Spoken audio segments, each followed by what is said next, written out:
En los primeros años de la década de 1920, tras la Guerra Civil Rusa y el caos generado por la intervención extranjera y la guerra contra Polonia, Joseph Stalin ya comenzaba a escalar posiciones dentro del nuevo aparato soviético. En abril de 1922 fue oficialmente nombrado secretario general del Comité Central del Partido Comunista Ruso, un cargo que, si bien parecía administrativo, le brindaba acceso directo a la estructura del poder interno del partido. Esta designación coincidía con una etapa delicada para el país, la reconstrucción posbélica, la centralización del poder bolchevique y, sobre todo, el deterioro físico de su máximo líder, Vladimir Lenin. Stalin, que ya había sido diputado del Politburó y mantenía el liderazgo del Comisariado de las Nacionalidades, amplió su influencia al asumir también la jefatura del Comisariado de Inspección de Obreros y Campesinos. Esta posición le otorgó la autoridad necesaria para controlar las estructuras administrativas del Estado, mientras en paralelo se le otorgaba una red de inteligencia propia. Esta fuerza secreta no solo vigilaba a la población soviética, sino que también espiaba a miembros del partido, proporcionando a Stalin información clave sobre rivales potenciales. Con estas herramientas, comenzó a consolidarse como una figura temida y casi intocable dentro del engranaje bolchevique. En diciembre de ese mismo año, con la proclamación formal de la Unión Soviética, Stalin ya era una pieza central del poder. Aprovechando que Lenin había quedado parcialmente paralizado por una apoplejía, comenzó a mover sus fichas con rapidez. Utilizó su cargo de secretario general para situar a sus aliados más fieles en cargos estratégicos, entre ellos Kliment Voroshilov, y al mismo tiempo purgó discretamente a funcionarios y cuadros medios que podían representar una amenaza a sus ambiciones. Además, tomó el control de importantes medios de comunicación como el diario Pravda, reforzando así su imagen pública e influencia ideológica. Cuando Lenin mostró señales de mejoría, descubrió con sorpresa que el aparato del partido ya estaba colonizado por hombres leales a Stalin. Alarmado, convocó a figuras como Trotsky y otros dirigentes comunistas para advertirles de los peligros que implicaba permitir que Stalin concentrara tanto poder. Veía en él una amenaza real, capaz de instaurar un sistema autoritario personalista. Sin embargo, antes de poder orquestar una acción concreta para apartarlo, Lenin sufrió una nueva recaída. El 21 de enero de 1924 falleció, dejando el terreno libre para que Stalin se consolidara como el verdadero heredero del poder soviético. Tras la muerte de Lenin, se desató una lucha interna por el control del Partido Comunista Soviético. Trotsky defendía la expansión global del comunismo, mientras Stalin impulsaba el socialismo en un solo país. Gracias a una alianza estratégica con Zinoviev y Kamenev, Stalin logró marginar a Trotsky, quien fue expulsado del partido y exiliado en 1925. Una vez eliminado su principal rival, Stalin se deshizo también de sus antiguos aliados, acusándolos de traición y reemplazándolos por líderes moderados como Bujarin, Rykov y Tomsky. Sin embargo, estos también fueron purgados poco después. Para 1930, Stalin se había convertido en el único líder absoluto de la Unión Soviética, consolidando su poder como secretario general y jefe supremo del Estado. El inicio del gobierno de Stalin, conocido como el Gran Cambio, marcó una etapa de transformación radical en la URSS. Decidido a convertir al país en una superpotencia, lanzó un agresivo plan de industrialización y colectivización del campo que terminó en un desastre económico. Para desviar la culpa, Stalin culpó a los kulaks, campesinos acomodados que representaban la mayoría rural, y ordenó su represión masiva, dando inicio a la desculaquización, con miles de arrestos, ejecuciones y deportaciones a gulags. También los obreros fueron perseguidos bajo acusaciones de sabotaje, llenando los campos de trabajos forzados en Siberia con millones de presos sometidos a condiciones inhumanas. El fracaso de sus políticas casi le cuesta el apoyo del pueblo y del partido, pero la brutal represión ejercida por la policía secreta sofocó cualquier intento de oposición.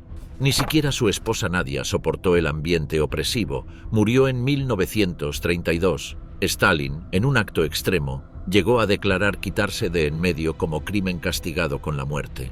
Pese a todas las controversias, el Politburó reafirmó su liderazgo con un voto de confianza casi unánime. consolidando su poder absoluto como secretario general del Partido Comunista. El Holodomor, conocido también como la hambruna planificada, fue una de las formas más brutales de represión impulsadas por Stalin tras el colapso de sus políticas de colectivización forzada en la República Socialista Soviética de Ucrania.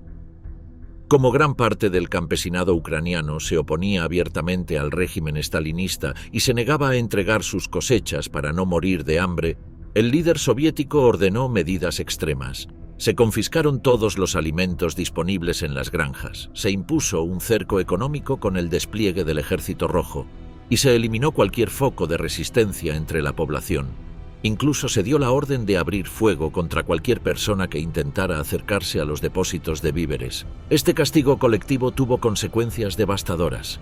Entre 1932 y 1934, cerca de 9 millones de personas murieron de hambre en Ucrania, Kazajistán, la región del Volga y Asia Central. La hambruna no fue producto de una escasez natural, sino de una estrategia deliberada de represión y control político, dirigida a aplastar toda oposición al poder central y a forzar la sumisión de regiones enteras mediante el hambre. Las políticas represivas de Stalin también se extendieron ferozmente contra las minorías étnicas del vasto territorio soviético, a pesar de que el régimen se presentaba públicamente como un modelo antirracista y de que el propio Stalin era de origen georgiano. En la práctica, sus decisiones reflejaron un profundo sesgo contra las poblaciones no rusas. Una de las primeras comunidades afectadas fue la de los coreanos residentes en Yakutia, quienes fueron deportados masivamente a zonas remotas de Siberia bajo la acusación infundada de colaborar con Japón.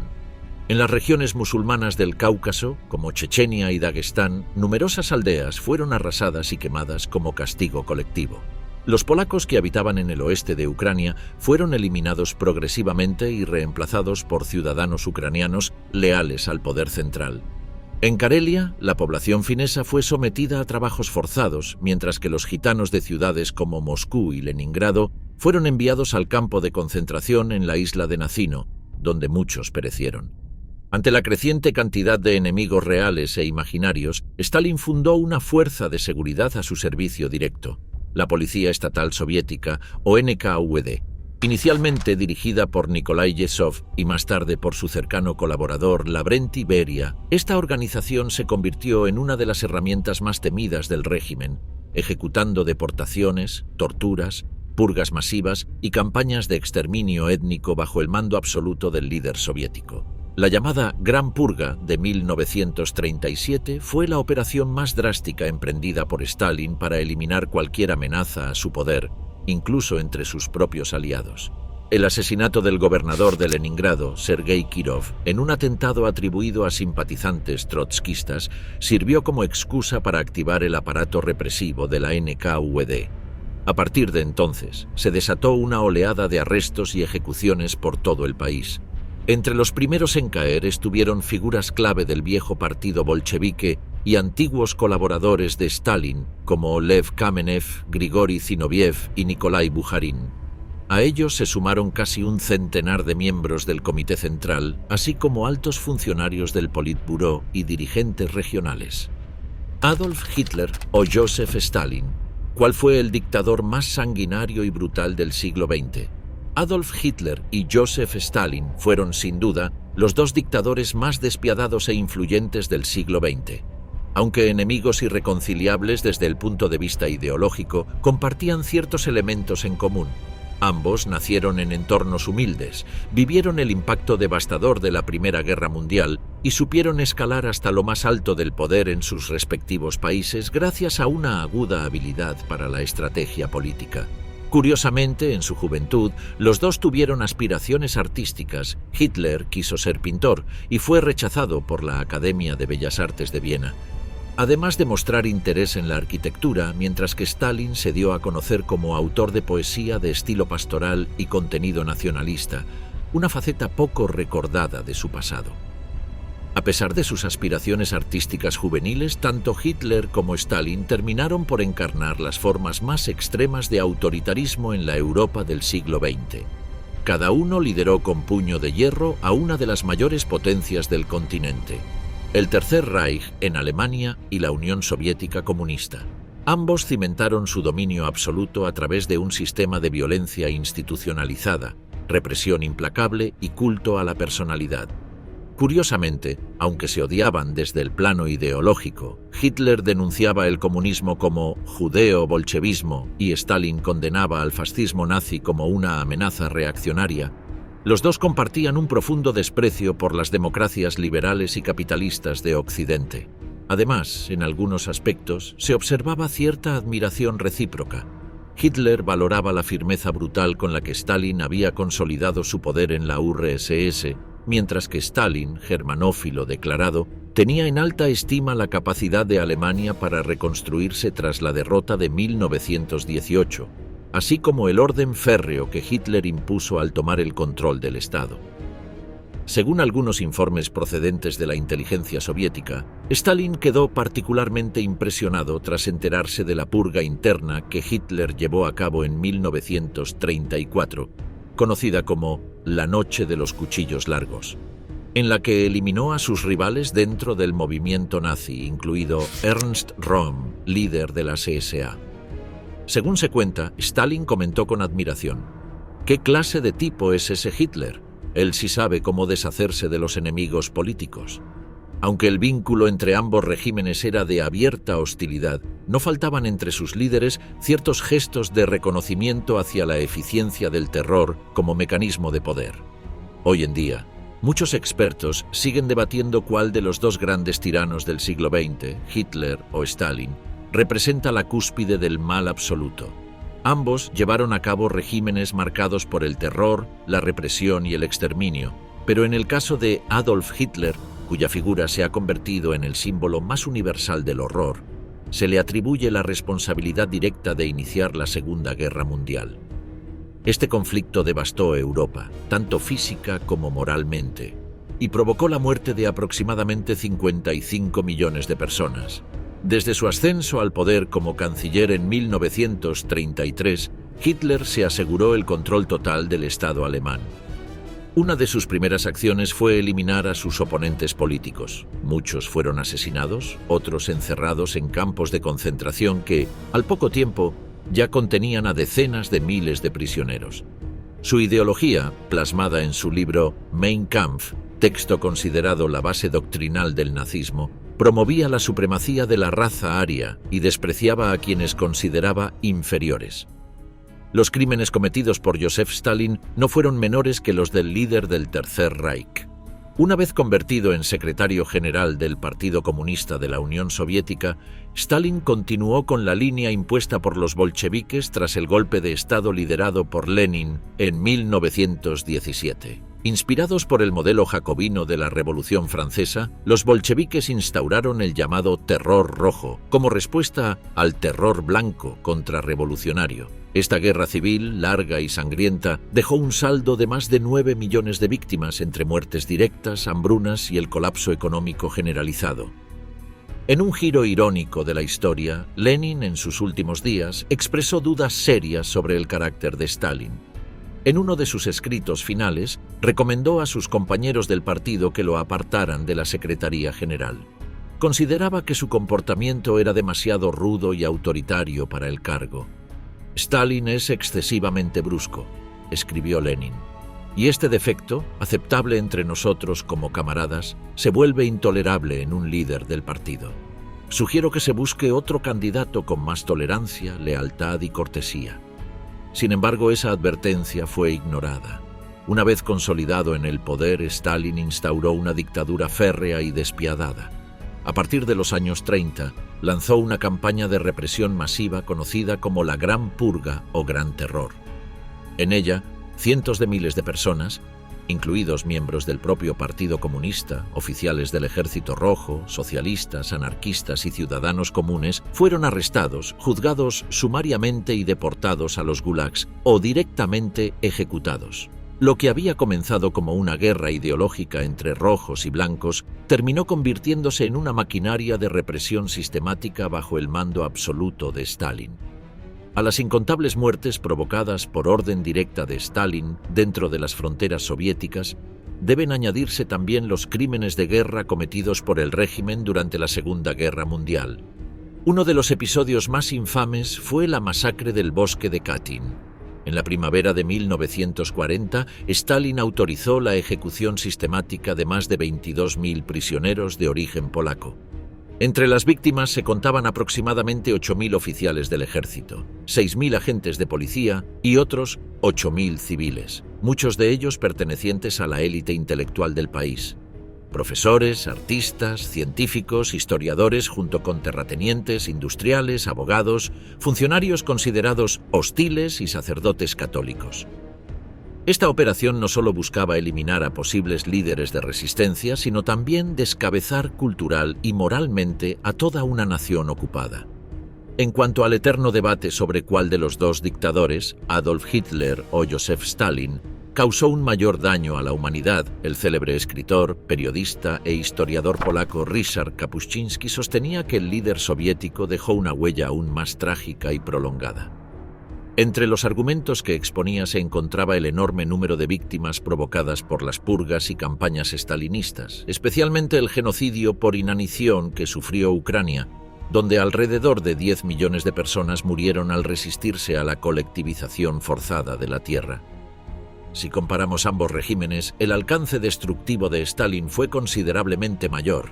Hitler generó un infierno que duró 6 años, mientras que Stalin extendió su dominio represivo desde los años 20 hasta su muerte en 1953. Su poder duró más de 3 décadas y el sistema de terror que implantó sobrevivió incluso más allá, afirmaba Kapuscinski. Y añadía: no se trata de que Hitler fuera menos cruel, sino de que tuvo menos tiempo. Además, la maquinaria de exterminio nazi estuvo enfocada principalmente hacia pueblos ajenos a Alemania, mientras que Stalin aplicó su represión brutal contra su propio pueblo. Según explicaba el autor, los rusos fueron, paradójicamente, el grupo más castigado por el régimen soviético. De hecho, algunos sectores nacionalistas en Rusia han llegado a argumentar que el estalinismo fue en realidad antirruso, ya que los ciudadanos de esa nación figuraron entre los más golpeados por las políticas del dictador. En relación con la hambruna en Ucrania, Kapuscinski la calificaba como el mayor holocausto de la historia humana. A su juicio, nunca antes se había producido una matanza por hambre de tal magnitud, con un saldo estimado entre 10 y 12 millones de muertos. Dentro de la mente de Stalin, Autopsia de un dictador. Joseph Stalin representa uno de los ejemplos más extremos y documentados de sadismo físico y psicológico en la historia contemporánea. Su conducta encaja perfectamente en lo que la psicología clínica describe como sadismo no sexual, del mismo modo que los relatos de Sade ilustran el sadismo vinculado al deseo. Fue el primero dentro del movimiento revolucionario ruso en autorizar oficialmente el uso de la tortura contra prisioneros políticos, una práctica que hasta ese momento los bolcheviques habían evitado deliberadamente. Bajo su liderazgo, los métodos aplicados por la NKVD no solo superaron en brutalidad a los de la policía zarista, sino que alcanzaron niveles de crueldad sistemática nunca antes vistos. En ocasiones, Stalin dictaba personalmente las formas específicas de tormento que debían emplearse en los interrogatorios. Pero su forma favorita de ejercer dominio no era siempre física, sino psicológica. Le producía especial satisfacción asegurar a sus víctimas que se encontraban fuera de peligro, solo para ordenar su arresto poco después. Este acto, aparentemente simple, tenía un efecto devastador. Cuanto mayor era la confianza de la persona en su seguridad, más profundo era el golpe emocional cuando la realidad se revelaba. Stalin disfrutaba sabiendo que mientras él transmitía calma y protección, ya había decidido el destino de su interlocutor. Este tipo de manipulación le permitía ejercer un control absoluto, una forma de poder que iba más allá de lo político o lo militar, el dominio total sobre la percepción, la esperanza y el miedo de los demás. ¿Qué expresión de poder puede ser más extrema que jugar deliberadamente con el alma de una persona antes de destruirla? Pocos actos revelan con tanta claridad el sadismo psicológico de Stalin como su costumbre de brindar afecto o protección justo antes de destruir a sus víctimas. Un caso emblemático es el del veterano de la Guerra Civil D. F. Serdych. Poco antes de su detención, Stalin levantó su copa en una recepción en su honor, declarando que celebraban la hermandad. Del mismo modo, días antes de ordenar la eliminación del mariscal Vasily Blücher, habló con entusiasmo sobre él durante una reunión. El patrón se repetía una y otra vez. Cuando una delegación armenia visitó el Kremlin, Stalin se mostró interesado en el poeta Yegishe Charens y comentó que debía ser protegido. Sin embargo, meses después, Charens fue arrestado y murió en prisión.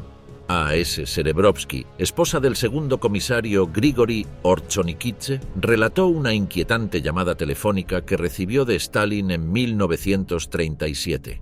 Le expresó preocupación por verla caminar por Moscú sin vehículo oficial. «Eso no está bien», dijo Stalin. «La gente podría malinterpretarlo. Le enviaré un coche si el suyo está en reparación». Al día siguiente, un automóvil llegó al Kremlin, puesto a disposición de ella. Pero solo 2 días más tarde, su esposo fue detenido en el hospital donde estaba internado. El historiador y escritor Idir Steklov, cada vez más alarmado por las detenciones que lo rodeaban, llamó directamente a Stalin para solicitar una audiencia. «Claro, venga a verme», le respondió el dictador. En persona, Stalin lo tranquilizó con palabras firmes. «¿Qué le ocurre? El partido confía en usted, no tiene motivos para inquietarse». Esa misma noche, agentes de la NKVD fueron a buscarlo. Su familia y amigos incrédulos apelaron a Stalin, convencidos de que debía tratarse de un error. Era más fácil creer en su desconocimiento que aceptar una traición tan calculada. Otro caso impactante fue el de I.A. Akulov, ex procurador de la URSS y miembro del Comité Ejecutivo Central. En 1938, sufrió una caída patinando que le causó una grave lesión craneal. Por orden directa de Stalin, se trajeron neurocirujanos de renombre desde el extranjero para salvarle la vida. Luego de una larga recuperación, Akulov volvió a su puesto, solo para ser arrestado y ejecutado poco después. Una de las formas más sutiles y crueles de castigo implementadas por Stalin consistía en arrestar a las esposas, y en algunos casos, incluso a los hijos, de los altos cargos del Estado o del Partido Comunista, enviándolos a campos de trabajo mientras los funcionarios debían seguir cumpliendo obedientemente con sus funciones. Esta táctica de humillación prolongada forzaba a los subordinados a mantenerse sumisos, sin atreverse siquiera a rogar por la libertad de sus seres queridos, por temor a quedar ellos también marcados. Así ocurrió con la esposa de Mikhail Kalinin, presidente formal de la Unión Soviética, quien fue arrestada en 1937.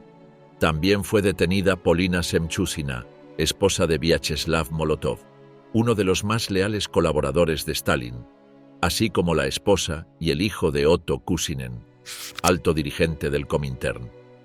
Todos pasaron por el sistema de campos. Un testigo anónimo recordó cómo, en una conversación, Stalin le preguntó directamente a Kusinen por qué no intercedía por su hijo. El funcionario respondió con sumisión: «Debe haber habido motivos graves para su arresto». Stalin, divertido con la respuesta, ordenó entonces que lo liberaran. Kusinen, sin embargo, nunca envió ayuda personalmente a su esposa encarcelada. Lo hacía a través de su empleada doméstica, evitando cualquier contacto directo. El círculo de Stalin no estaba exento de este tipo de control. Incluso la esposa del secretario personal del dictador fue enviada a un campo, mientras él permanecía a su lado, cumpliendo órdenes sin protestar. No se necesita demasiada imaginación para captar la humillación que esto implicaba. Estos hombres, algunos de los más poderosos del país, no solo no podían renunciar a sus cargos, sino que estaban obligados a aceptar el arresto de sus familias como si fuera un acto justificado. No podían pedir explicaciones, no podían mostrar debilidad. En muchos casos, o bien habían anestesiado por completo su conciencia, o estaban completamente quebrados en lo emocional, carentes de dignidad y voluntad propia. Un caso especialmente revelador fue el de Lazar Kaganovich, uno de los personajes más influyentes del régimen. Su propio hermano Mijaíl, que ocupaba el cargo de ministro de la Industria Aeronáutica antes de la guerra, fue arrestado. Y aún así, Kaganovich no levantó la voz ni intentó intervenir. La lealtad absoluta exigida por Stalin pasaba por el sacrificio total, incluso de la familia, como prueba final de sometimiento. Mikhail Kaganovich, hermano del influyente dirigente soviético Lazar Kaganovich, fue en su momento un leal stalinista, implicado directamente en múltiples episodios de represión política. Sin embargo, tras el fin de la Segunda Guerra Mundial, cayó en desgracia ante los ojos de Stalin. Aprovechando esa pérdida de favor, algunos detenidos, acusados de formar parte de un supuesto centro fascista, lo señalaron como colaborador. En su testimonio, afirmaron absurdamente que Mikhail, siendo judío, estaba destinado a ocupar el cargo de vicepresidente en un eventual gobierno títere si los nazis hubieran logrado tomar Moscú. Cuando Stalin fue informado de estas acusaciones, que claramente esperaba o había alentado, no dudó en actuar. Llamó por teléfono a Lazar Kaganovich y le comunicó que su hermano sería arrestado por sus supuestas conexiones con elementos fascistas. La respuesta de Lazar fue fría. Bueno, si es necesario, que lo arresten. Durante una reunión del Politburó, Stalin alabó públicamente la actitud ejemplar de Lazar, destacando su firmeza ideológica al anteponer los intereses del partido a los lazos familiares. Sin embargo, Stalin añadió que no se debía actuar con precipitación. Mikhail llevaba años en el partido y era necesario revisar cuidadosamente las declaraciones en su contra. Por ello, ordenó que se realizara un careo entre Mikhail y su acusador, tarea que se asignó a Anastas Mikoyan. La confrontación tuvo lugar en la oficina de este último. Un hombre fue llevado a declarar en presencia de Mikhail y reiteró sus afirmaciones, añadiendo incluso que antes de la guerra se habrían construido intencionalmente fábricas aeronáuticas cerca de la frontera occidental para facilitar su captura por los alemanes. Tras escuchar en silencio, Mikhail pidió permiso para ir al baño contiguo a la oficina. A los pocos segundos, un disparo rompió el silencio. Se había suicidado. Fue el último acto de alguien que, tras haber servido fielmente al régimen, comprendió que no habría escapatoria posible. Uno de los rasgos más inquietantes del sadismo de Stalin era su absoluta imprevisibilidad.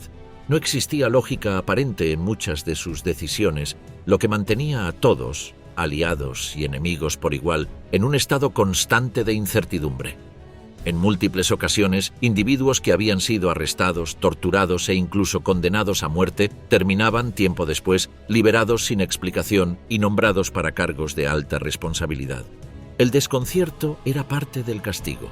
El caso de Sergei Ivanovich Kavtaradze ilustra con claridad este patrón. Antiguo camarada de Stalin en los años de clandestinidad, llegó a ayudarlo a esconderse de la policía zarista en San Petersburgo. Kavtaradze se alineó en la década de 1920 con la oposición trotskista, aunque abandonó la causa cuando la propia dirigencia del grupo instó a sus seguidores a retirarse de la actividad política.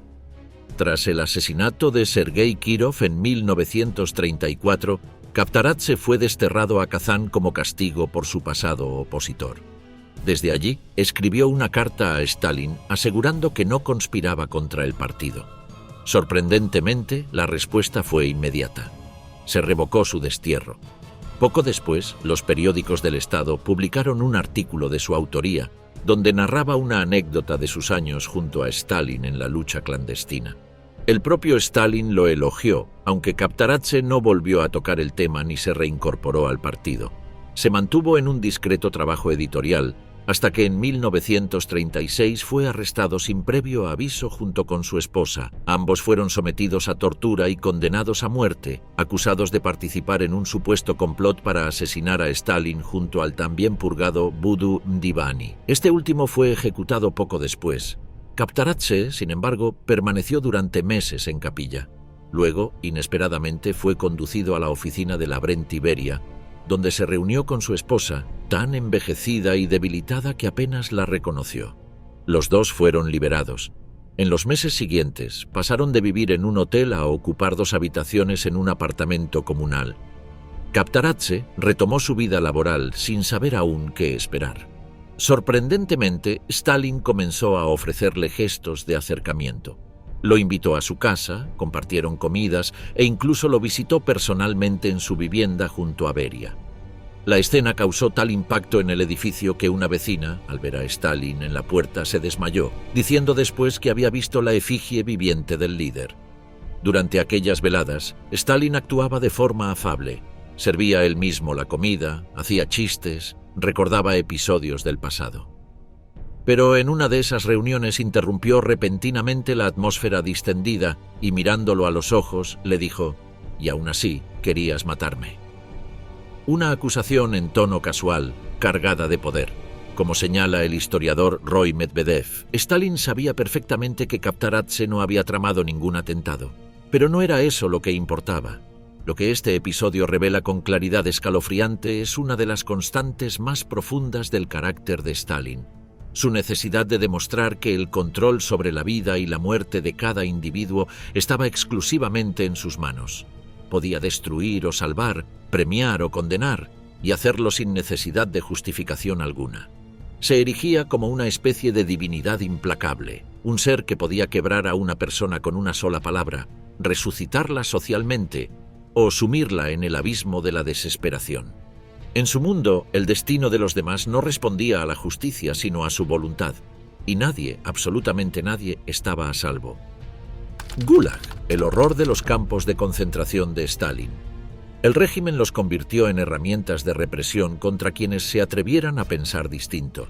Más de 400 campos de trabajos forzados fueron establecidos, donde los detenidos, esqueléticos por la desnutrición extrema, eran sometidos a condiciones infrahumanas. Al morir, sus cadáveres eran enterrados en fosas colectivas sin identificación. Allí padecían el frío glacial de hasta 45 grados bajo cero, el aislamiento absoluto y constantes abusos físicos y psicológicos que empujaban a muchos a la desesperación o la locura. La alimentación era mínima y repetitiva, el invierno constante y despiadado.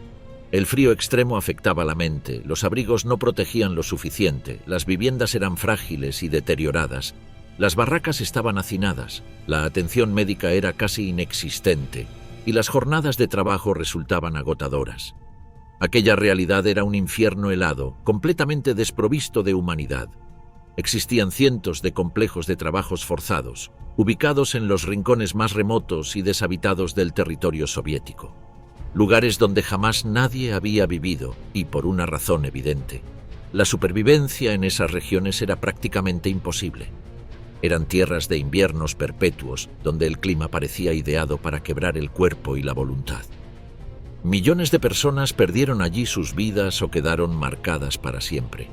El término Gulag proviene del acrónimo ruso que identificaba a la Dirección General de Campos y Colonias de Trabajo Correccional, organismo subordinado al NKVD, el Comisariado del Pueblo para Asuntos Internos. Con el tiempo, esa palabra pasó a representar el sistema entero de campos de detención y castigo instaurado en la Unión Soviética, así como a cada uno de sus centros represivos. Occidente conoció la magnitud de este horror a través de Archipiélago Gulag, la obra del escritor y disidente Alexander Solzhenitsyn, galardonado con el Premio Nobel de Literatura, quien expuso con crudeza cómo estos campos fueron utilizados como instrumentos de represión para silenciar a todos aquellos que pensaban diferente. Los primeros campos de trabajo forzado surgieron poco después de la Revolución de Octubre. Con el paso del tiempo, su número y función aumentaron, hasta convertirse en una pieza clave del sistema económico soviético. No fue sino tras la muerte de Joseph Stalin que este entramado represivo comenzó a desmantelarse. En estos campos eran recluidos tanto criminales comunes como opositores políticos. Estos últimos eran quienes sufrían las condiciones más extremas. Bastaba con criticar al gobierno, leer a un autor censurado o haber mostrado simpatía por alguna figura caída en desgracia para ser acusado de actividades contrarrevolucionarias y recibir sentencias largas bajo regímenes de castigo extremo. El trabajo forzado era obligatorio. Los detenidos, malnutridos y sin ropa adecuada, debían soportar extenuantes jornadas laborales en condiciones inhumanas. El castigo formaba parte de la rutina diaria. A ojos del régimen, aquellos que no se alineaban con el poder eran útiles solo como fuerza de producción, Se los destinaba a la extracción de recursos naturales, a colonizar regiones deshabitadas, a levantar industrias y a ejecutar proyectos de infraestructura colosales. El costo humano fue devastador, pero invisible para el Estado. Los cuerpos sin vida terminaban sepultados en fosas anónimas, enterrados bajo caminos, presas y edificios que ellos mismos habían ayudado a construir. En total, funcionaron más de 400 campos repartidos por todo el territorio soviético. Era una estructura organizada para la explotación, el control y la eliminación silenciosa. Hoy apenas quedan vestigios de aquel sistema. El tiempo, la nieve y el viento han borrado muchos de los restos físicos. Eran construcciones pensadas no para perdurar, sino para quebrar a quienes vivían en ellas. Stalin renovaba periódicamente la población de los campos de trabajo mediante nuevas oleadas de represión. Cada cierto tiempo, miles de opositores y personas consideradas enemigas del régimen eran arrestadas bajo cargos de traición o sabotaje y deportadas a los gulag como parte de las campañas para eliminar cualquier forma de disidencia. Al igual que muchos otros revolucionarios de su época, Stalin fue enviado varias veces al exilio en Siberia antes de llegar al poder. Logró escapar en al menos 3 ocasiones, una experiencia que marcó profundamente su visión del castigo y el aislamiento. Conocía de primera mano el sufrimiento que implicaba sobrevivir en aquellas regiones remotas y heladas, y precisamente por eso decidió convertirlas en el destino final de sus enemigos. Para él, el castigo no solo debía ser severo, sino también útil. Asegurarse de que los condenados no pudieran huir, que cumplieran su sentencia completa y que su dolor sirviera a los intereses del Estado. El sistema de campos de concentración soviético no tenía una sola finalidad.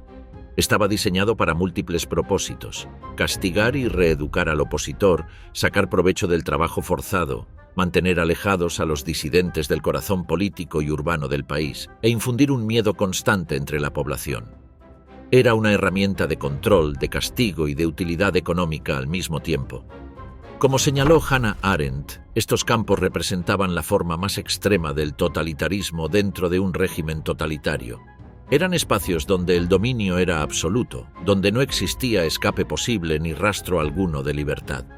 Allí, el individuo dejaba de ser sujeto para convertirse en instrumento al servicio de un poder sin límites. Los prisioneros no eran considerados trabajadores mal remunerados, sino directamente una fuente de trabajo gratuita. Esta explotación, sin embargo, tenía un costo evidente. Aunque se los usaba como motor económico y muchos de los recursos minerales que alimentaban a la industria soviética eran extraídos por manos cautivas en minas distribuidas por todo el país. La eficiencia en los centros productivos dentro de los gulag era considerablemente más baja que en el resto del territorio soviético. La razón era simple: no se trataba de pereza ni de falta de motivación, ya que trabajaban bajo amenaza constante, sino de que sus cuerpos, desgastados por el hambre, el frío y los abusos, no podían sostener un rendimiento elevado por más severas que fueran las condiciones impuestas. Con el estallido de la Segunda Guerra Mundial, las prioridades cambiaron. Las fábricas dentro de los gulag fueron reconvertidas para producir uniformes, municiones y material militar destinado al ejército. Al mismo tiempo, los presos fueron empleados en proyectos de infraestructura vitales, como la construcción de líneas ferroviarias estratégicas. Durante los años más críticos del conflicto, el gobierno recurrió a medidas excepcionales. Muchos prisioneros fueron liberados y enviados directamente al frente de batalla, donde cada soldado contaba. Incluso clérigos y figuras religiosas, anteriormente perseguidos por el régimen ateo, fueron puestos en libertad. La fe, antes reprimida, fue momentáneamente tolerada como un instrumento útil para elevar la moral del pueblo y fomentar la resistencia frente a la invasión nazi. En general, quienes eran condenados a los gulag debían cumplir su sentencia completa sin excepciones. Las reducciones eran rarísimas y, salvo algunos casos de prisioneros terminales, no existían beneficios como la libertad condicional. Pero incluso al recuperar su libertad, los exprisioneros enfrentaban una condena adicional: la del estigma social. La maquinaria propagandística del Estado los presentaba como traidores, lo que dificultaba enormemente su reintegración. Eran señalados, marginados, condenados al aislamiento por la sospecha constante que los acompañaba. No fue casual que estos campos surgieran justo después de la Revolución de Octubre. El nuevo régimen nació en medio del caos, la violencia y el autoritarismo, y los campos fueron una extensión de esa lógica despiadada. Los gulag no representaban una desviación del sistema, sino una expresión coherente de su esencia.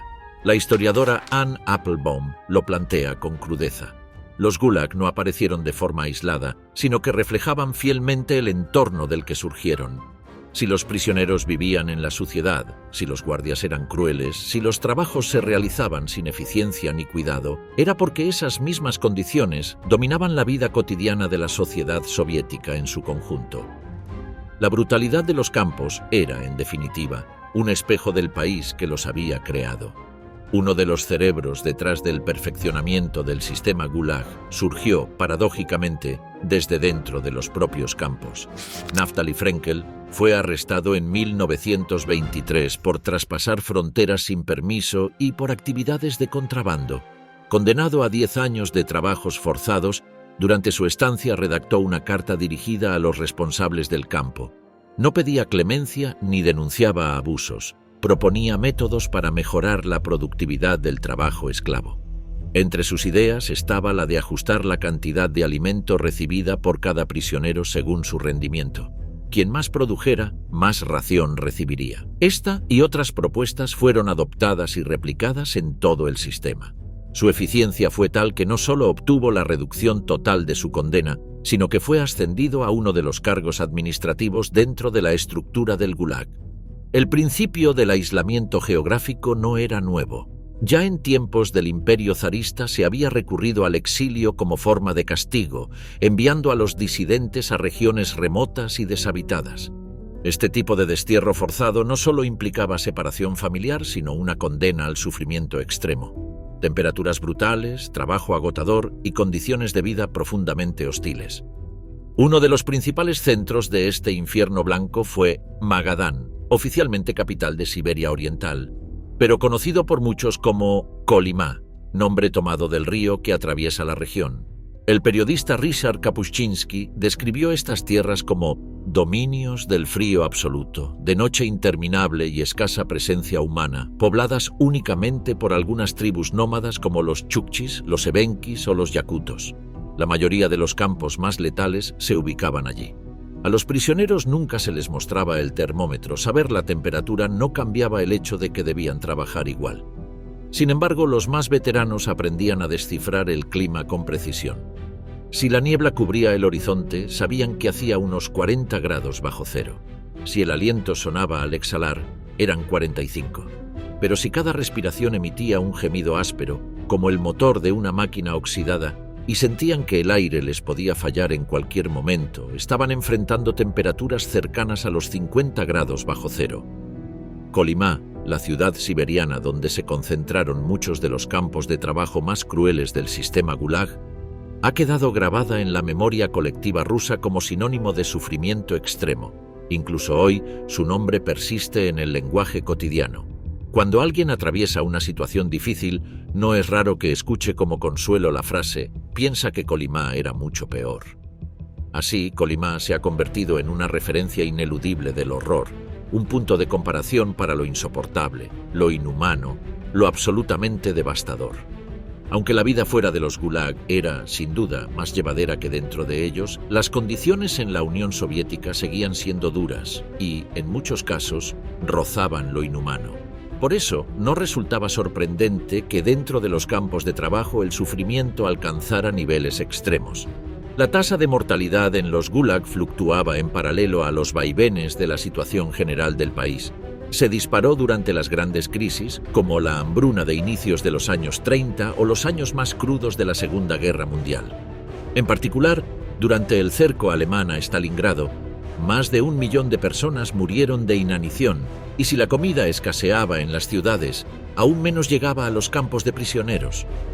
A diferencia de los campos de exterminio nazis, los Gulag no estaban diseñados explícitamente para matar. No existían cámaras de gas, pero eso no implicaba ningún respeto por la vida humana. El sistema se nutría de la indiferencia, el castigo y la explotación. La cifra exacta de muertes dentro de los campos sigue siendo objeto de debate, pero los estudiosos estiman que entre 1,5 millones y 3 millones de personas fallecieron allí. Las causas eran múltiples: frío extremo, desnutrición severa, epidemias, brutalidad de los guardias y una lógica de arbitrariedad permanente. La mortalidad en los Gulag era de 4 a 6 veces superior a la del promedio nacional soviético, lo cual es especialmente alarmante si se tiene en cuenta que incluso fuera de los campos las tasas ya eran altas. Una práctica común entre los responsables del sistema Gulag consistía en liberar a prisioneros en estado terminal o con enfermedades graves. Esta medida, lejos de ser un acto de compasión, servía para maquillar las cifras oficiales de mortalidad.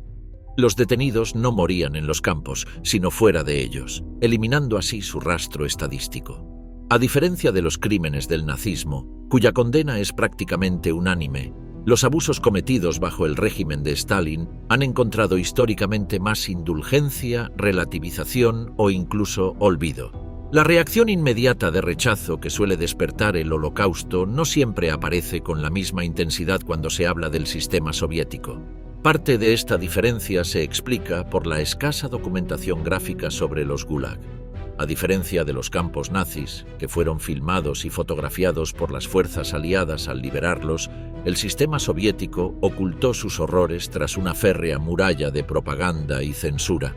La Guerra Fría, además, cargó de ideología el relato histórico, provocando distorsiones, omisiones y una falta de visibilidad prolongada. Los relatos sobre los campos soviéticos fueron mucho menos difundidos y su memoria quedó empañada por intereses políticos. Anne Applebaum, en su libro Gulag, apunta con claridad una razón adicional. La narrativa dominante sobre la Segunda Guerra Mundial presenta la victoria como una cruzada del bien contra el mal. Cuesta aceptar que una de las piezas clave de esa victoria, la Unión Soviética, mantenía al mismo tiempo su propia red de campos de concentración. A nadie le gusta pensar que vencimos a un asesino masivo con la ayuda de otro, advierte Applebaum. Resulta incómodo mirar la foto de la conferencia de Yalta y asumir que uno de los 3 líderes allí retratados era responsable de millones de muertes. Y por supuesto, otro elemento fundamental fue el aparato soviético de censura, propaganda y represión. Durante décadas, cualquier intento de contar lo que realmente ocurría en el sistema concentracionario era silenciado. No solo se perseguía a quienes criticaban al régimen, sino también a quienes simplemente trataban de decir la verdad. En las escasas ocasiones en que testimonios sobre los campos soviéticos lograban filtrarse a Occidente o alguien conseguía escapar, el aparato de propaganda del régimen se movilizaba de inmediato para desacreditar al denunciante.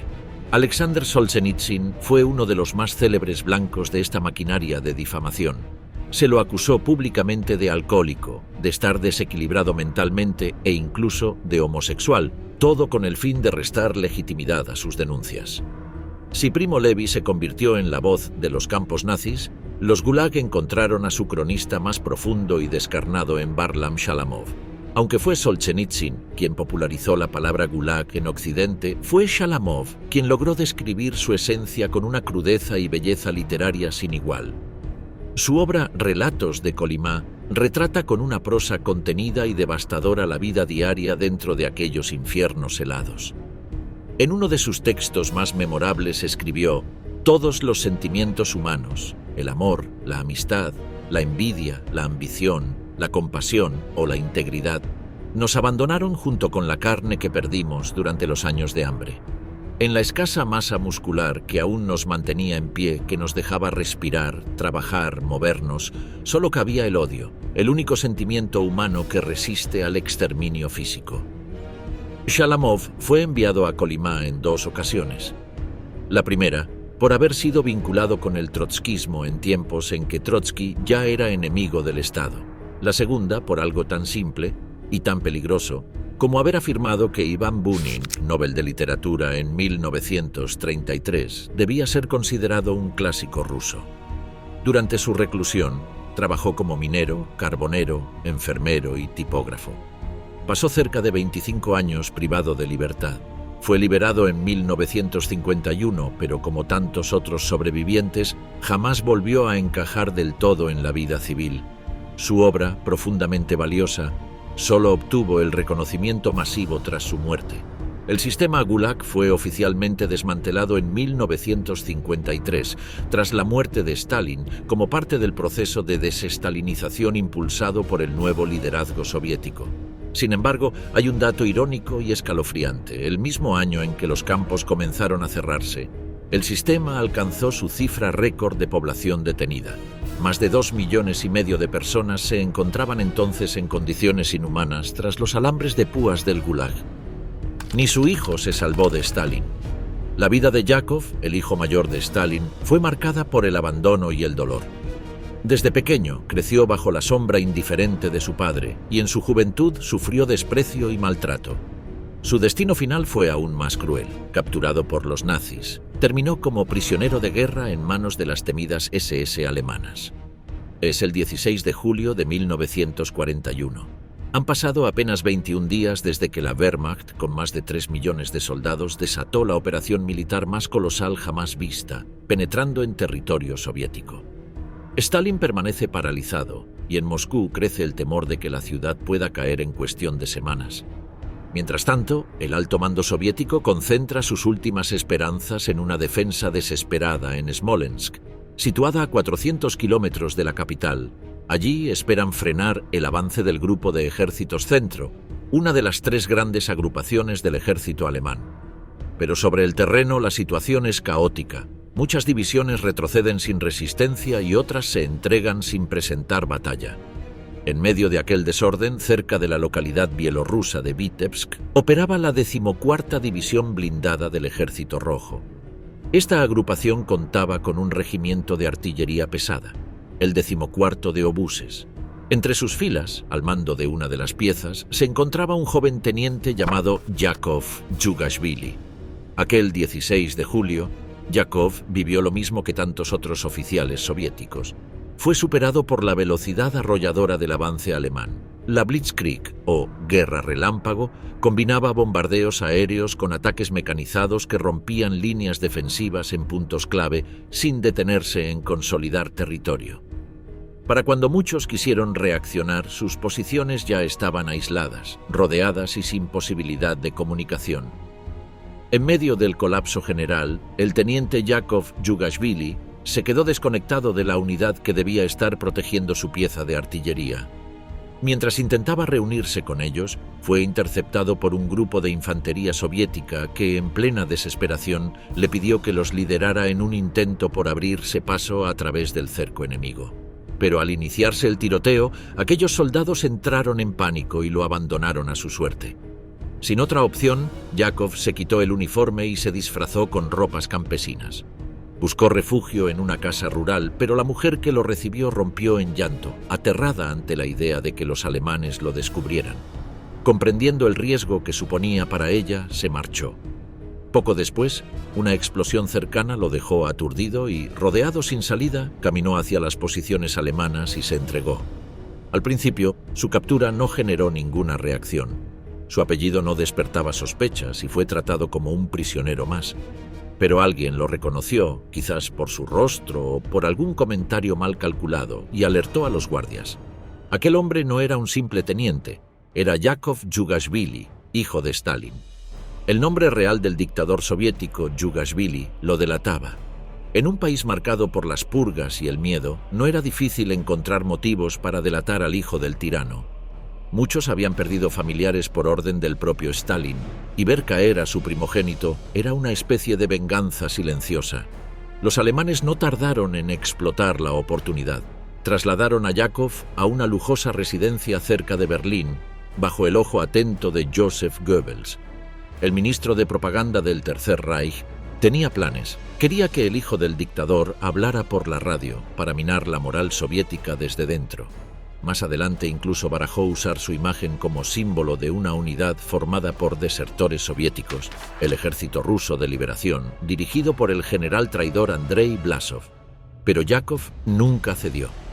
Stalin se enteró de la rendición de su hijo de la forma más humillante posible, a través de una octavilla propagandística lanzada por los aviones de la Luftwaffe sobre las trincheras del frente oriental.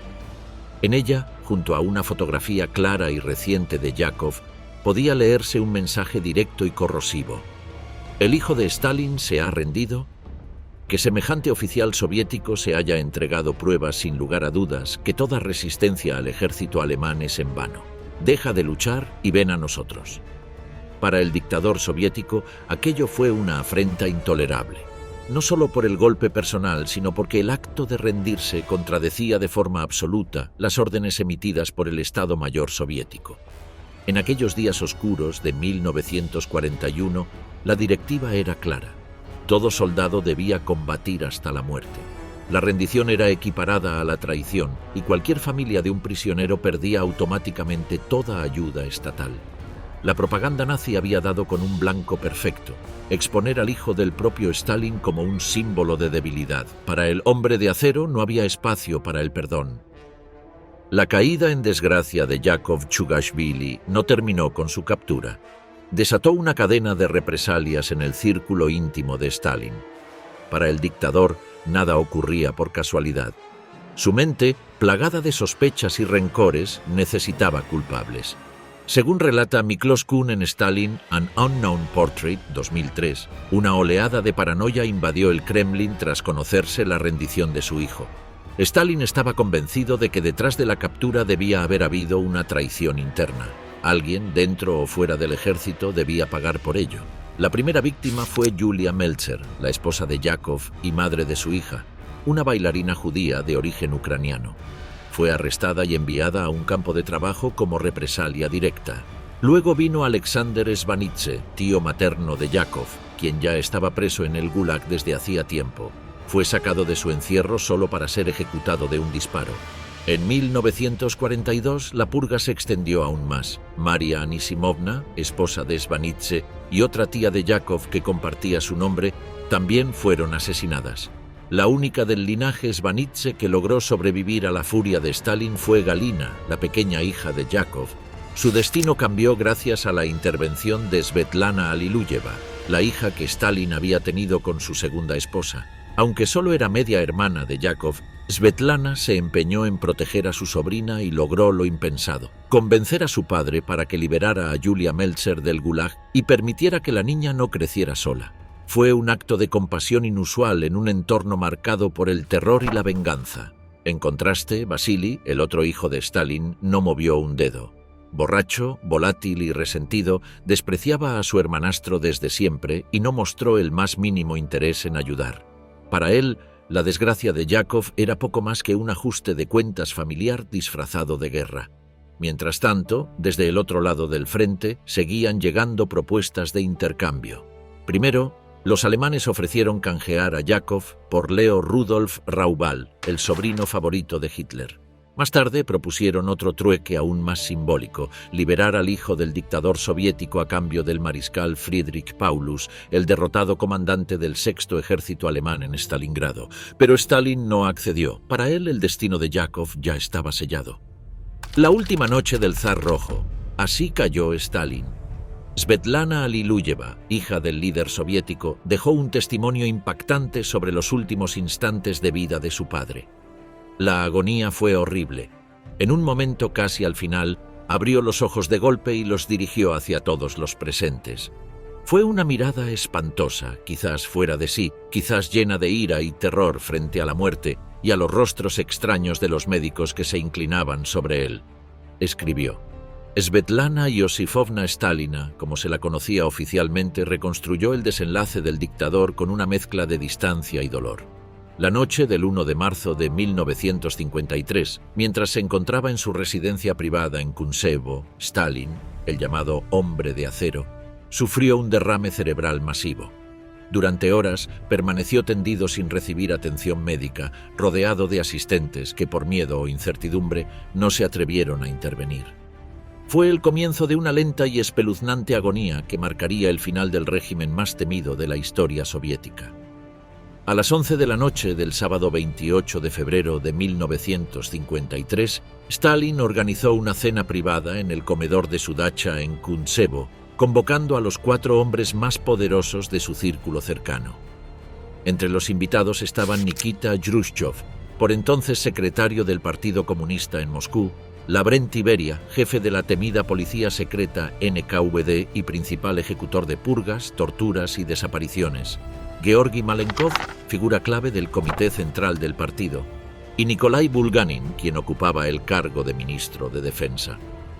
Aquella reunión entre los 4 grandes del régimen estalinista sería la última que compartirían con el líder supremo en vida. Si hubo algún roce político durante la velada, al momento de la despedida parecía ya olvidado. Lo que sí abundó fue el alcohol. Stalin, conocido por su resistencia inagotable al vodka, bebió sin medida. Hacia las 4 de la madrugada del domingo 1 de marzo, los 4 invitados abandonaron la residencia.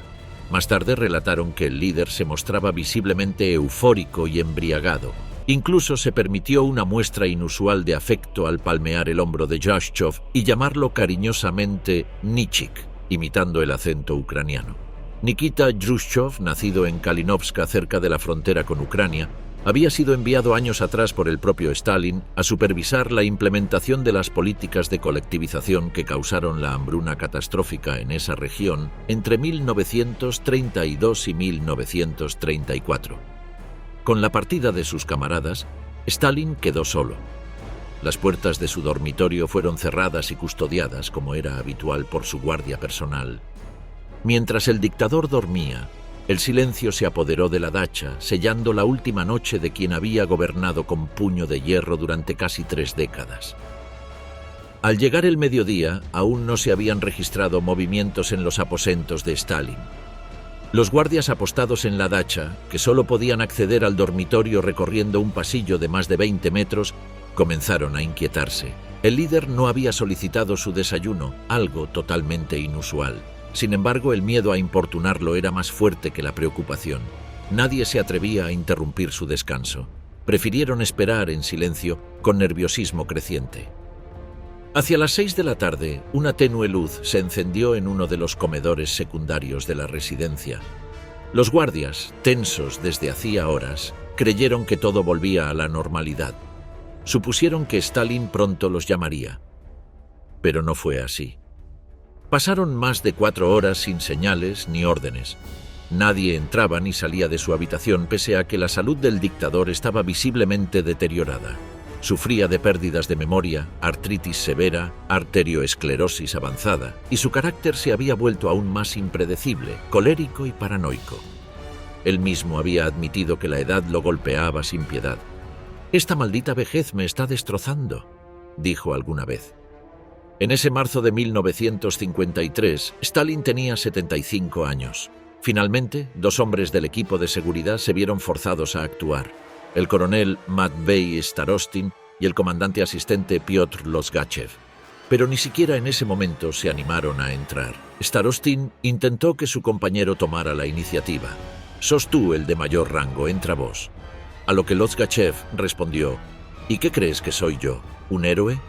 El terror sembrado por Stalin durante décadas no solo había aplastado naciones enteras, también había paralizado a los únicos que, en ese instante, podían haberle brindado ayuda.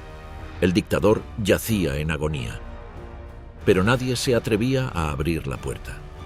Mientras tanto, en Moscú, Nikita Khrushchev aguardaba en el Kremlin la habitual convocatoria de Stalin para asistir a otra cena con él. Pero el teléfono no sonó. En cambio, lo que sí llegó a la dacha de Kuntsevo, cerca de las 10 de la noche, fue un mensaje oficial del Comité Central que sembró inquietud. ¿Qué había ocurrido exactamente en la residencia privada del líder soviético? Con una excusa válida para no despertar la ira del dictador, el comandante Piotr Lozgachev se aventuró a recorrer los pasillos del ala privada. Avanzaba haciendo deliberadamente ruido con los muebles y objetos cercanos. Nunca debíamos sorprenderlo. Eso lo enfurecía. Siempre era mejor que supiera que alguien se acercaba, recordaría años después. Al llegar al pequeño comedor de la dacha, Lozgachev se encontró con una imagen desoladora. Stalin estaba en el suelo, tumbado sobre la alfombra, con el cuerpo torcido en una posición extraña. Llevaba puesto un pantalón de pijama y una camiseta, apoyado con esfuerzo sobre un brazo, aparentemente consciente, pero sin poder moverse. Al oír los pasos del guardia, intentó levantar la mano con dificultad para llamar su atención. Lozgachev corrió hacia él. «¿Qué le sucede, camarada Stalin?», preguntó con urgencia. Lo único que obtuvo como respuesta fue un sonido gutural y entrecortado, entre un silbido y un gruñido. El líder soviético se había orinado encima. Junto al coronel Matvei Starostin, Losgachev lo levantó y lo colocó sobre un sofá. El cuerpo del dictador estaba helado. Lo cubrieron con una manta, sin saber exactamente qué hacer. Pero en lugar de llamar a un médico, optaron por contactar a la jerarquía del Kremlin.